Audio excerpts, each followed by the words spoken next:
રાજ્યના છેલ્લા 24 કલાકમાં 33 તાલુકામાં વરસાદ નોંધાયો છે। 24 કલાકમાં 14 તાલુકામાં અડધાથી અઢી ઇંચ સુધીનો વરસાદ પડ્યો, જેમાં સૌથી વધુ વરસાદ સુરત શહેરમાં નોંધાયો।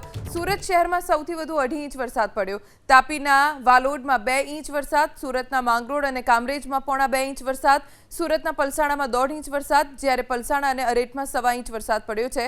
આ ઉપરાંત વલસાડના ઉમરગામ અને નાના પોંઢામાં 1 ઇંચ વરસાદ પડ્યો। તાપીના કુકરમુંડા, બોટાદના રાણપુર, નવસારીના ચીખલીમાં 1.5 ઇંચ વરસાદ નોંધાયો છે। વલસાડના પારડીમાં 1.5 તો કપરાડા અને વલસાડ શહેરમાં 1/2 ઇંચ વરસાદ વરસ્યો। આ તરફ સવારે 4 થી 6 વાગ્યા સુધીમાં 10 તાલુકામાં વરસાદ વરસ્યો। સવારે 4 થી 6 વાગ્યા સુધીમાં સુરતના માંગરોળમાં 1.25 ઇંચ, સુરત શહેરમાં 1.25 ઇંચ, કામરેજમાં 1.25 ઇંચ અને અરેઠમાં 1 ઇંચ વરસાદ વરસ્યો છે। દક્ષિણ ગુજરાતમાં મેઘમહેર થઈ રહી છે। ખેડૂતોને હાશકારો થયો છે। મોડા પણ મેઘરાજા મહેર વરસાવી રહ્યા છે। આકાશમાંથી વરસતો આ વરસાદ કાચું સોનું સાબિત થઈ રહ્યો છે। 24 કલાકમાં વલસાડના નાના પોંઢામાં 1 ઇંચ, કુકરમુંડામાં 1.5 ઇંચ વરસાદ પડ્યો। દક્ષિણ ગુજરાતમાં મેઘરાજાની ધમાકેદાર બેટિંગ। સુરત, તાપી સહિતના વિસ્તારોમાં મોડી રાતથી જ ધોધમાર વરસાદ છે। સુરત શહેરમાં Udhna Darwaja, Pandesara, Un, Adajan, Athwa gate, Majura gate, Rander, Parle point, Vesu સહિતના વિસ્તારોમાં વરસાદ વરસ્યો। પાંડેસરા અને ભેસ્તાનની વચ્ચે સાઈડમાં પાણી પણ ભરાવા લાગ્યા। Udhna Darwaja, Pandesara, Un, Palanpur, Athwa gate, Majura gate, Rander, Parle point, Vesu આ તમામે વિસ્તારો કે જ્યાં વરસાદ વરસ્યો।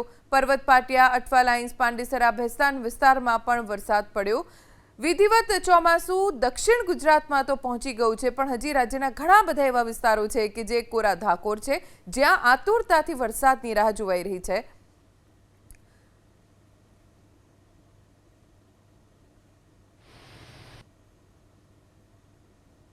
જેની આતુરતાથી રાહ જોવામાં આવી રહી હતી તે ચોમાસાની દક્ષિણ ગુજરાતમાં વિધિવત શરૂઆત થઈ ગઈ છે। આપ આ સીધા દ્રશ્યો સુરતના અઠવા ગેટ વિસ્તારના ચોપાટી પાસેથી જોઈ રહ્યા છો કે જ્યાં હાલમાં મુશળધાર વરસાદ વરસી રહ્યો છે। જો આ વરસાદની વાત કરવામાં આવે તો ગત રાત્રે કડાકા ભડાકા સાથે મુશળધાર વરસાદની શરૂઆત થઈ હતી। સુરતના મોટાભાગના વિસ્તારોમાં હાલમાં વરસાદ વરસી રહ્યો છે। ગત રાત્રે કેટલાક વિસ્તારોમાં ઝરમર વરસાદ વરસી રહ્યો હતો, જ્યારે હાલમાં સમગ્ર સુરત શહેરમાં વરસાદની તીવ્રતામાં વધારો થયો છે। વહેલી સવારથી મુશળધાર વરસાદ વરસી રહ્યો છે। જો આ વરસાદના વિસ્તારોની વાત કરવામાં આવે તો સુરતમાં અઠવા ગેટ, અડાજણ, વરાછા, કતારગામ સહિતના વિસ્તારોમાં વરસાદ વરસ્યો છે। સુરત ઉપરાંત દક્ષિણ ગુજરાતમાં વાપી, વલસાડ અને ડાંગ જિલ્લામાં પણ વરસાદની હેલી આવી છે। આ વરસાદને કારણે જે ખેડૂતો છે તેમાં પણ રાહતનો સમાચાર આવ્યા છે। સુરત જિલ્લામાં પણ મોડી રાત્રે જે વરસાદ છે તેમણે ધુઆધાર બેટિંગ કરી હતી। કડોદરા, કીમ, પલસાણા, બારડોલી, સાયણ સહિતના જે વિસ્તારો છે ત્યાં વરસાદ વરસ્યો હતો। રાજ્યમાં જે વરસાદી માહોલ છે તેને લઈને કહી શકાય કે જે માંગરોળ તાલુકામાં 34 મીમી વરસાદ વરસ્યો હતો, જ્યારે સુરત સિટીમાં 33 મીમી અને કામરેજમાં 30 મીમી, એટલે કહી શકાય કે આજે સવાર સુધીમાં જો વરસાદની વાત કરવામાં આવે તો 1 થી 1.5 ઇંચ જેટલો વરસાદ નોંધાયો હતો અને હાલમાં પણ વરસાદ શરૂ જ છે। આમ કહી શકાય કે જે વરસાદ છે તેની ખેડૂતો દક્ષિણ ગુજરાતના ખાસ કરીને ડાંગર અને શેરડી પકવતા જે ખેડૂતો છે તેઓ આતુરતાથી રાહ જોતા હોય છે। શાકભાજીની ખેતી કરતા જે ખેડૂતો હોય છે તે પણ આતુરતાથી રાહ જોઈ રહ્યા હોય છે। અલ નીનોની અસરને કારણે વરસાદ લંબાતા ખેડૂતોમાં ક્યાંક ને ક્યાંક ચિંતાનો માહોલ હતો, પરંતુ હાલમાં મુશળધાર વરસાદને કારણે દક્ષિણ ગુજરાતના ખેડૂતોમાં ખુશીની લહેર ઉઠી છે। જ્યારે સુરત શહેરીજનો છે, સુરતી લાલાઓ છે, તેમને પણ ગરમીથી રાહત મળી છે। કેમેરા પર્સન રાકેશ પાનવાલા સાથે ચેતન બામભણિયા, એબીપી અસ્મિતા, સુરત। સુરત શહેરની સાથે ગ્રામ્ય વિસ્તારમાં પણ ભારે વરસાદ પડ્યો। કોસંબા, કીમ, કડોદરા સહિતના વિસ્તારોમાં ભારે પવન સાથે વરસાદ। કડોદરાની શ્રીનિવાસ સોસાયટી વિસ્તારમાં રોડ પર પાણી ભરાઈ ગયા, જેના કારણે સ્થાનિકોને હાલાકી પડી. તેમાં પણ નોકરિયાત વર્ગ અને વિદ્યાર્થીઓને ખૂબ પરેશાની થઈ રહી છે. જો કે પાલિકાના કર્મચારીઓ ન આવ્યા હોવાનો સ્થાનિકોનો આરોપ છે અને જાતે જ લોકો ગટરના ઢાંકણા ખોલીને પાણી કાઢવા રસ્તા શોધવા લાગ્યા.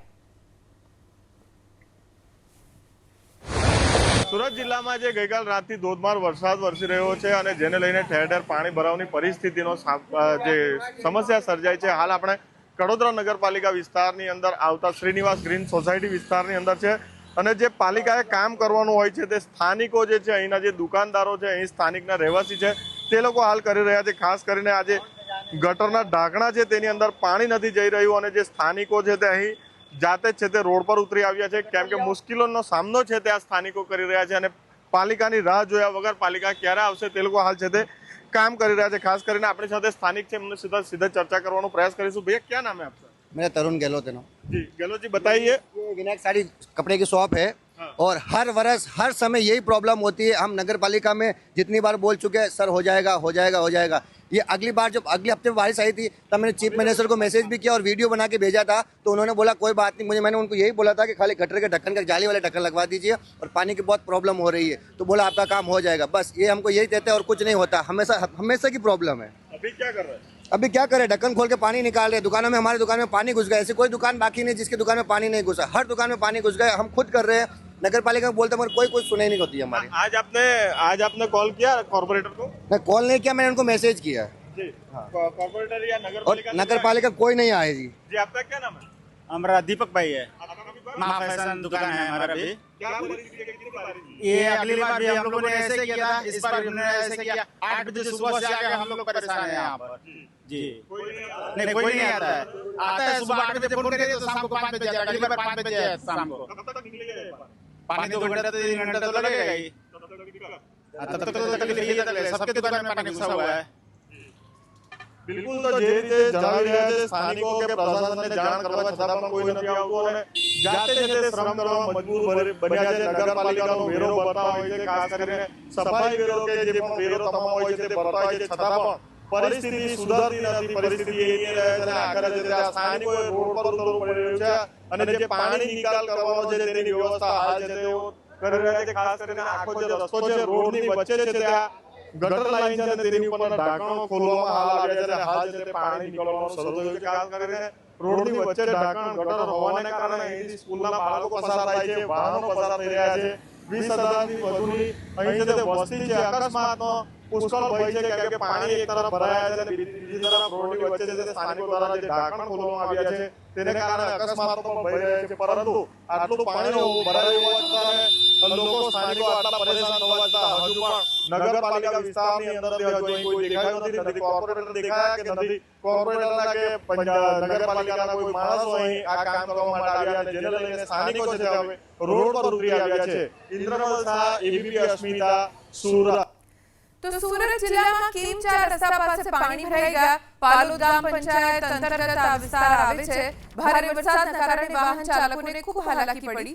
રસ્તા પર પાણી ભરાઈ જવાના કારણે વાહનોના અડધા ટાયર અને દુકાનના શટર પાણીમાં ગરકાવ થઈ ગયા. આ સાથે જ કેમ ગામમાં પણ ઠેર ઠેર પાણી ભરાયા. કૈલાશ સોસાયટી, નવજીવન સોસાયટી સહિત વિસ્તારોમાં પાણી ભરાતા લોકોની પરેશાની ખૂબ વધી ગઈ.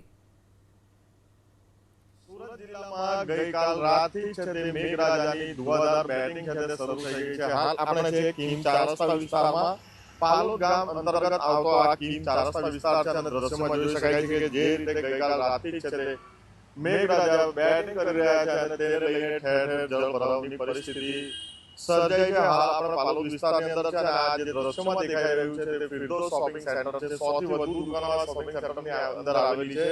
પરંતુ એક જ વરસાદમાં છે તે પાલોદ ગ્રામ પંચાયતની જે પ્રી મોન્સૂન કામગીરીની પોલ હોય છે તે ખુલી ગઈ છે.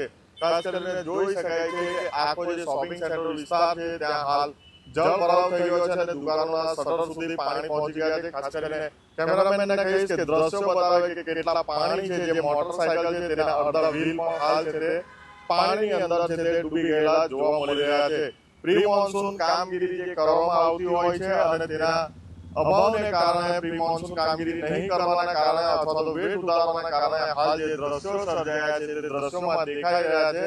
હજુ સવારનો સમય છે, હજુ દુકાનદારો આવ્યા નથી, પણ જે રીતે રાતથી વરસાદ થઈ રહ્યો છે અને તેને લઈને જે પરિસ્થિતિ સર્જાય છે તે હાલ દ્રશ્યો આપની સામે બતાવવાનો પ્રયાસ કરી રહ્યા છે. આજ પહેલો દિવસ છે અને ગઈકાલ રાતથી હાલ છે તે વરસાદની શરૂઆત થઈ છે. મોટરસાયકલ સવાર જાય છે, દ્રશ્યોમાં જોઈ શકાય છે કે કેટલા પાણી છે તે આ શોપિંગ સેન્ટરની અંદર છે તે ભરાઈ ચૂક્યા છે. ખાસ કરીને સાથે સાથે આખા ગ્રામ્ય વિસ્તારની અંદર વરસાદ વરસી રહ્યો છે. કડોદરા નગરપાલિકા હોય, પલસાણા હોય, કીમ ગામ હોય કે કામરેજ હોય, સમગ્ર જિલ્લાની અંદર ગઈકાલ રાતથી વરસાદ વરસી રહ્યો છે અને ઠેર ઠેર છે તે પાણી ભરાવાની પરિસ્થિતિ હાલ છે તે સર્જાઈ રહી છે. ઇન્દ્રમલ શાહ, એબીપી અસ્મિતા, સુરત. તો સુરત જિલ્લામાં મોડી રાતથી ધોધમાર વરસાદ છે, જેના કારણે અનેક જગ્યાએ પાણી ભરાઈ ગયા. અંબાજી મંદિર પરિસરમાં મહાદેવ મંદિરમાં પાણી ભરાઈ ગયા છે. પ્રથમ વરસાદમાં મેઘરાજાનો શિવલિંગ પર જળાભિષેક થયો. શિવ મંદિરમાં શિવલિંગ પાણીમાં ગરકાવ થઈ ગયો. અંબાજી મંદિર પરિસરના દ્રશ્યો આપ જુઓ. મહાદેવ મંદિરમાં પાણી ભરાઈ ગયા અને શિવલિંગ ઉપર જળાભિષેક થયો હોય તેવા દ્રશ્યો જોવા મળ્યા. છતાં ભક્તો અહીંયા મહાદેવના દર્શન કરવા માટે આવ્યા. મેઘરાજાનો શિવલિંગ ઉપર જળાભિષેક થયો અને આખું શિવ મંદિરમાં શિવલિંગની આસપાસ પાણીનો ભરાવ થઈ ગયો. સુરત શહેરમાં વરસાદની ધમાકેદાર એન્ટ્રી થઈ ચૂકી છે. પ્રથમ વરસાદમાં સુરત મહાનગરપાલિકાની પોલ પણ ખુલી ગઈ. સુરત મહાનગરપાલિકાના પ્રી મોન્સૂન કામગીરીના દાવાની પોલ આ વરસાદે ખોલી. ઉધના નવસારી રોડ પર પહેલા જ વરસાદમાં પાણી ભરાઈ ગયા. રસ્તા પર પાણી ભરાઈ જતા અનેક વાહનો બંધ પડી ગયા. પહેલા વરસાદમાં જ મહાનગરપાલિકાના પાપે લોકો ખૂબ પરેશાનીનો સામનો કરતા જોવા મળ્યા. વરસાદના કારણે પાણી થઈ ગયું અને કેટલાય ટુ વ્હીલર ચાલકોના વાહનો બંધ પડી ગયા. સાવ સામાન્ય વરસાદમાં જ આ સ્થિતિ છે. આ વખતે તો અલ નીનોની અસરના કારણે ચોમાસું પણ મોડું શરૂ થયું છે. જો પહેલા જ વરસાદમાં આ સ્થિતિ થશે તો હજી આવનારા દિવસોમાં વરસાદનું જોર વધતા શું હાલત સુરતવાસીઓની થશે. સુરતમાં રાતથી સવાર સુધીના વરસાદમાં ઉદ્યોગોનું પાપ ખુલ્લું પડી ગયું. ટ્રીટ કર્યા વગર ગટરમાં પાણી છોડાતા ઉદ્યોગોના પાપનો પર્દાફાશ થયો. સતત વરસાદના કારણે જીઆઈડીસીની ડ્રેનેજ લાઈન ઉભરાઈ. લાલ પાણી રસ્તા ઉપર વહ્યા. ફુવારાની જેમ કેમિકલયુક્ત લાલ પાણી રસ્તા ઉપર વહેતું જોવા મળ્યું. ટ્રીટ કર્યા વગર જ ઉદ્યોગોનું પાણી સીધું ગટર લાઈનમાં છોડાતું હોવાના દ્રશ્યો જોવા મળ્યા. સુરત જિલ્લામાં ગઈકાલ રાતથી વરસી રહેલા ભારે ધોધમાર વરસાદને લઈને ઠેર ઠેર છે જળબંબાકારની પરિસ્થિતિ પેદા થઈ છે અને તેને લઈને હાલ છે તે ગટરો ઉભરાઈ રહી છે. ગટરોના પાણી છે તે બેક મારી રહ્યા છે. ખાસ કરીને હાલ આપણે વરેલી વિસ્તારની અંદર છે એસોરિયા મિલની સામેનો જે સ્ટેટ હાઈવેનો સર્વિસ રોડ જે છે તે દ્રશ્યો આપને બતાવવાનો પ્રયાસ કરીશું. જે ગટરો ઉભરાઈ રહી છે તેની અંદરથી હાલ છે તે લાલ કલરનું, મરૂન કલરનું કેમિકલ યુક્ત પાણી છે તે બહાર આવી રહ્યું છે અને સીધું છે તે નદી નાળાની અંદર અને રોડ પર જે સર્વિસ રોડ પર પાણી ભરાયા છે તેની ઉપર હાલ ખાસ કરીને જઈ રહ્યું છે. ખાસ કરીને જે આઉટલેટ છે, ગટરના જે ઢાંકણો છે તેની ઉપરથી હાલ પાણી છે તે છલકાઈ રહ્યું છે, ઓવરફ્લો થઈ રહ્યું છે અને તેને કારણે આ ગંદુ કેમિકલ યુક્ત પાણી જે છે તે બહાર આવી રહ્યું છે. ખાસ કરીને જે આ ઉદ્યોગપતિઓ હોય છે કે ખાસ કરીને ફેક્ટરીના માલિકો હોય છે તે લોકો છે તે હાલ ખાસ કરીને આવા સમયનો રાહ જોતા હોય છે અને જે કેમિકલ યુક્ત ગંદુ ગોરું પાણી હોય છે તેને છોડી દેતા હોય છે. ખાસ કરીને જે રીતે પાણી હાલ ઓવરફ્લો થાય અને ગટરના ઢાંકણમાંથી બહાર નીકળી રહ્યું છે, જોઈ શકાય છે કે લાલ કલરનું પાણી છે અને ખૂબ જ ધુમાડો છે તે આ પાણીમાંથી નીકળી રહ્યો છે અને આ પાણી છે તે સીધું છે તે વરસાદી પાણી સાથે ભરી રહ્યું છે. હાલ છે તે સર્વિસ રોડ પર ભારે પાણી ભરાયા છે અને જેને કારણે પરિસ્થિતિનું નિર્માણ છે થયું છે, પરંતુ એનો પણ લાભ લેવામાં ઉદ્યોગપતિઓ ચૂકતા નથી અને જે પાણી છોડવામાં આવી રહ્યું છે તે હાલ દ્રશ્યમાન થાય છે. ખાસ કરીને એસટીપી જે હોય છે, સ્વેજ ટ્રીટમેન્ટ પ્લાન્ટ જે હોય છે તેની અંદર આ પાણી નાખવાનું હોય છે અને ત્યારબાદ ટ્રીટમેન્ટ કરીને આ પાણી છોડવાનું હોય છે, પરંતુ હાલ જે આ લોકોની પોલ ખુલી છે કે કઈ રીતે આ લોકો સીધા ગટરમાં પાણી છોડતા હોય છે અને તેનો જીવતો જાગતો દાખલો હાલ છે તે આ સામે દેખાઈ રહ્યો છે. વધુ પણ એક છે કહી શકાય કે આગળ પણ એક જે ગટરનું આઉટલેટ છે ત્યાં પણ કેમેરામેનને કહીશ કે દ્રશ્ય બતાવે ત્યાંથી પણ છે તે આવું જ લાલ કલરનું પાણી હાલ છે તે બહાર નીકળી રહ્યું છે અને સર્વિસ રોડ પર જે વરસાદી પાણી વહી રહ્યું છે તેની સાથે ખાસ કરીને હાલ ભરી રહ્યું છે. ખાસ કરીને સ્કિન ડિસીઝ જે ચામડીના રોગો છે તે પણ આના કારણે મોટા પ્રમાણમાં થતા હોય છે, પરંતુ આ ઉદ્યોગપતિઓની મનમાની છે તે ક્યારે પૂરી નથી થતી અને આવી જ્યારે આવો સમય આવતો હોય છે ત્યારે તેની રાહ જોતા હોય છે અને આ પાણી છે તે ગટરની અંદર છોડી દેતા હોય છે. ખાસ કરીને હાલ જે છે તે વરસાદી પાણીના કારણે જે વરસાદી પાણીનો નિકાલ નથી થઈ રહ્યો અને જે ડ્રેનેજ લાઈન છે તે ચોકઅપ થઈ જવાના કારણે હાલ જે છે આ પાણી છે તે બહાર આવી રહ્યા છે. ઇન્દ્રમલ શાહ, એબીપી અસ્મિતા, સુરત. સુરતની સાથે તાપી જિલ્લામાં પણ વરસાદ વરસ્યો. વ્યારા શહેરના મિશન નાકા સહિતના વિસ્તારોમાં વરસાદ, તો વ્યારાના કાનપુરા, પાનવાડી સહિતના ગામોમાં વરસાદ વરસ્યો. છેલ્લા 24 કલાકમાં તાપીના વાલોડ તાલુકામાં સૌથી વધુ 2 ઇંચ વરસાદ પડ્યો. સતત બીજા દિવસે વરસાદથી ખેડૂતો ખુશી વ્યક્ત કરતા જોવા મળ્યા. વ્યારાના કાનપુરા, પાનવાડી સહિત ગામોમાં વરસાદ વરસ્યો. 2 દિવસીય વરસાદી માહોલ છે, જેનો સીધો ફાયદો ધરતીપુત્રોને થઈ રહ્યો છે, કેમ કે મોડું ચોમાસું શરૂ થયું છે. હવે વરસાદ પડ્યો છે, જેથી ખેડૂતો ખુશખુશાલ છે. નવસારી જિલ્લામાં પણ સતત બીજા દિવસે વરસાદી માહોલ જોવા મળ્યો. નવસારી શહેરના પૂર્વ વિસ્તારમાં ધોધમાર વરસાદ પડ્યો. જલાલપુર, એરુ 4 રસ્તા, Dhanera point, station road, tower road અને ગ્રામ્ય વિસ્તારમાં વરસાદ વરસ્યો. વરસાદ વરસવાના કારણે ખેડૂતો ખુશખુશાલ થયેલા જોવા મળ્યા.